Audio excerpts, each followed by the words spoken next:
श्री शिवाय नमस्तुभ्यं। शंकर भगवान की जलाधारी में से पानी नीचे बहता, जैसे ये गोल जलाधारी है, ये शिवलिंग है, यहाँ से पानी नीचे बहता है। जब विशेष दुख वाली बात आ जाती है या कोई तकलीफ खड़ी हो जाती है, बहुत बड़ी अगर कोई तकलीफ खड़ी हो जाती है, तो शिवलिंग के स्पर्श की जगह जहां से पानी बहता है जाता है, ये गोल, और यहाँ से जो भगवान के चरण है जहां से पानी नीचे गिरता है, समझ रहे हो ना सब लोग? उस स्थान पर अपनी जो ये हथेली होती है, इस हथेली को कुछ देर लगा लिया जाता है। कौन सा स्थान?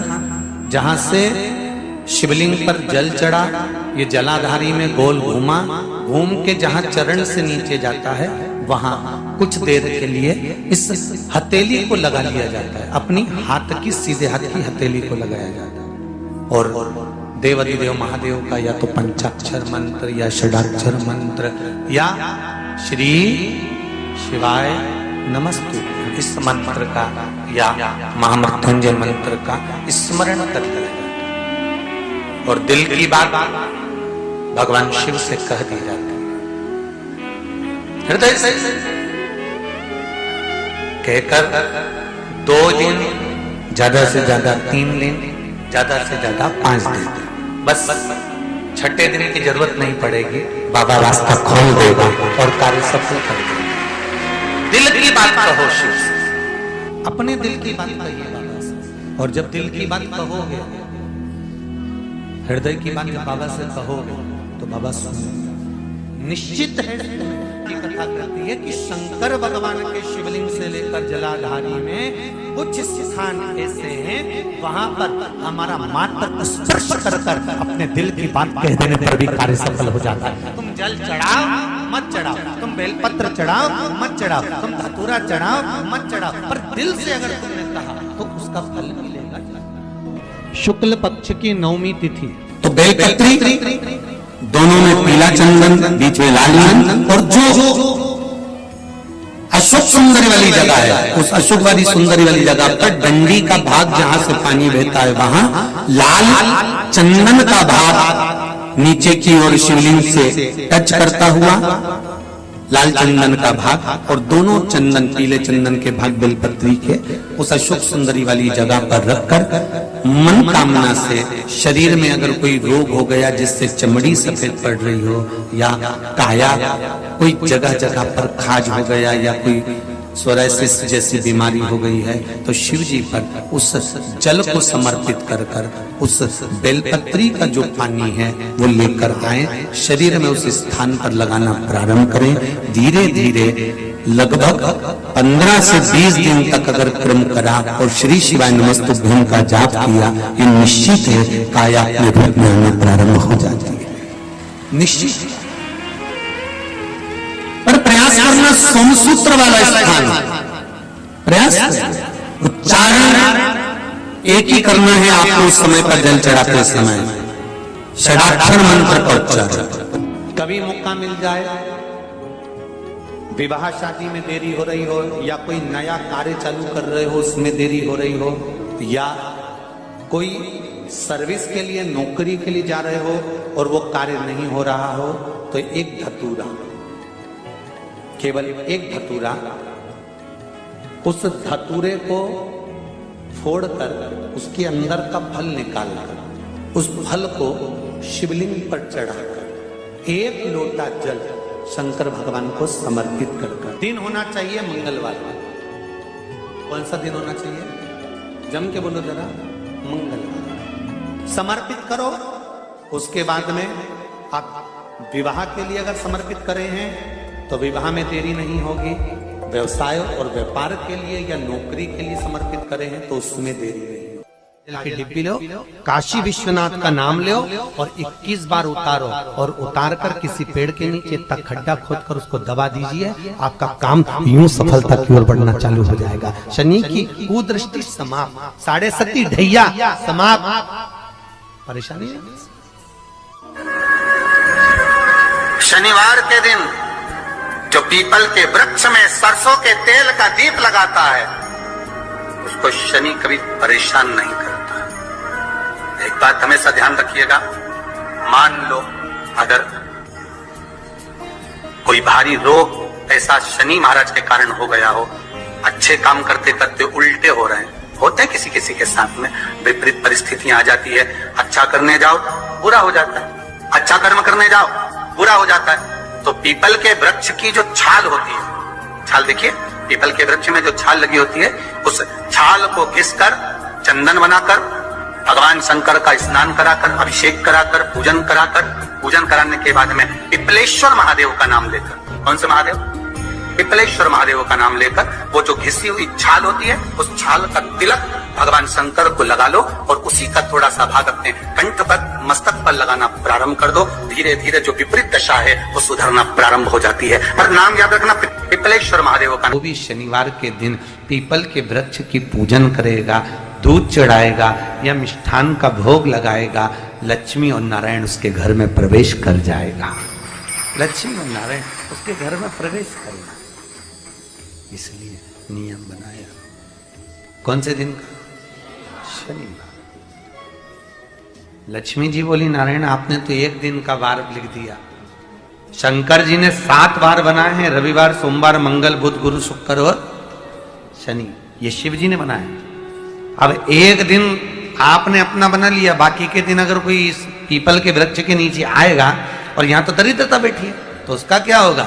भगवान नारायण बोले, सुन दरिद्रता, तेरे से एक विनती है, अगर कोई भी मनुष्य इस पीपल के पेड़ के नीचे अगर 7 दिन में आता है और उसके हाथ में अगर कोई सामग्री होती है तो तू उसके घर में प्रवेश नहीं करेगी।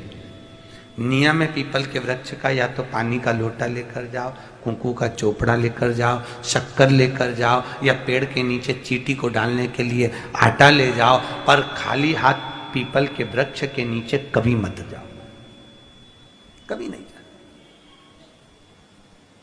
खाली हाथ जाओगे तो दरिद्रता तुम्हारे घर में प्रवेश करेगी। दरिद्रता उठकर खड़ी होकर बोली, नारायण तुमने अपनी मनमानी करी है, एक दिन मुझे भी मेरा चाहिए।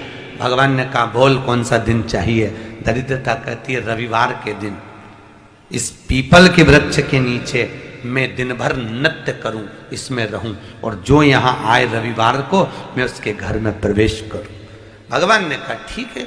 दरिद्रता, रविवार का दिन एक ऐसा दिन रहेगा जिस दिन तू इस पीपल के वृक्ष के नीचे नृत्य करेगी और जो आएगा इस पीपल के वृक्ष के नीचे तो उसके साथ प्रवेश करेगी। मैंने तुझे वर दिया। विशेष जब कामना रहती है, विशेष कामना,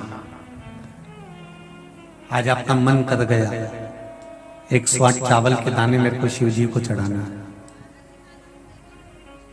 108 चावल के दाने मुझे शंकर भगवान को चढ़ाना। विशेष आज आपके मन में कोई मनोरथ बड़ा है, कोई कामना बड़ी है, और बाबा से आपने विनती करी कि मेरा ये कार्य अटक रहा है, आप पूरा करोगे, मुझे विश्वास है। 108 चावल के दाने चढ़ाना है। आपने चंदन लगाया, हाथ की हथेली पर 108 चावल के दाने जो घर से गिनकर लेकर गए हो उसको हथेली में रखा। एक एक चावल का दाना नहीं चढ़ाया, हथेली में रखकर जो विशेष कामना, जैसे किसी कर्मकांडी ब्राह्मण से पूछा जाए, पूजन होने के बाद में विशेष अर्घ दिया जाता है, विशेष अर्घ।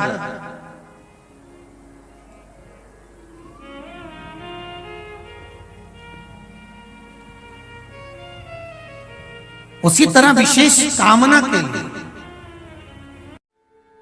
स्कंद पुराण कहती है, जिस व्यक्ति पर कर्जा बहुत ज्यादा मात्रा में हो जाता है और कर्जा चूकता नहीं है, आप बहुत प्रयास कर लिए, करोड़ों रुपए का कर्जा हो गया, यहां से लिया वहां दिया, वहां से उठाया वहां दिया, वहां से उठाया वहां दिया, तो निवेदन है कभी मौका लगे कर्जा मुक्ति के लिए सारे वृक्षों में अगर कोई श्रेष्ठ वृक्ष माना गया है तो वो बट का वृक्ष माना गया महाराज। इसलिए प्रशासनिक कार्य के लिए, मानसिक टेंशन में, परेशानियों में बटकेश्वर महादेव का स्मरण किया जाता है।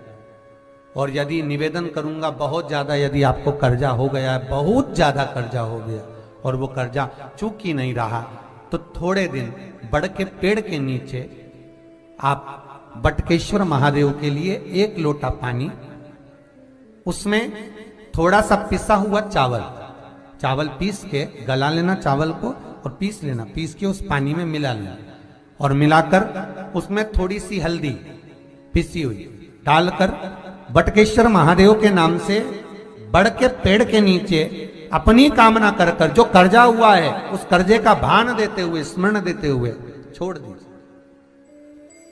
महाराज 2 या 3 सोमवार एक ही जगह पर करना, 3 सोमवार बाद वहीं से बड़ के पेड़ की थोड़ी सी जड़ उठा लाना और उस जड़ को एक कोई धागे में बांधकर या तो अपनी गले में डाल लो या अपनी जेब में पटक लो, उसको थोड़े दिन पटक कर रखना, लगभग 2 से 3 महीना पटक कर रखो।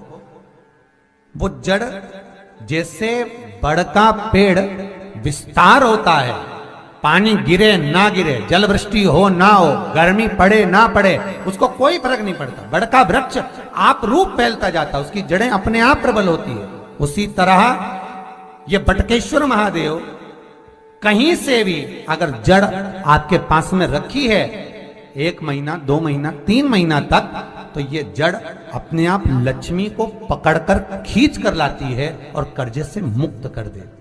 बटकेश्वर महादेव का स्मरण सुख का देना हो। बटकेश्वर महादेव, जो व्यक्ति पथभ्रष्ट होता है, जैसे मदिरा के नशे में पड़ गया, कहीं जुए में पड़ गया, कहीं मांसाहार में पड़ गया, कहीं व्यसन में पड़ गया, कहीं गलत काम में अगर कोई जा रहा है, तो श्रंभेश्वर महादेव के नाम से काली तिल भगवान शिव को समर्पित करी जाती है। महाराज काली तिल को वापस उठाकर ले आते हैं। उसी काली तिल को जो मदिरा का नशा करने वाला होता है या जो गलत व्यसन में डूबा हुआ होता है, उसको वो सुबह के समय अगर नहीं खाता तो भोजन के साथ उसको दिया जाए। श्रंभेश्वर महादेव।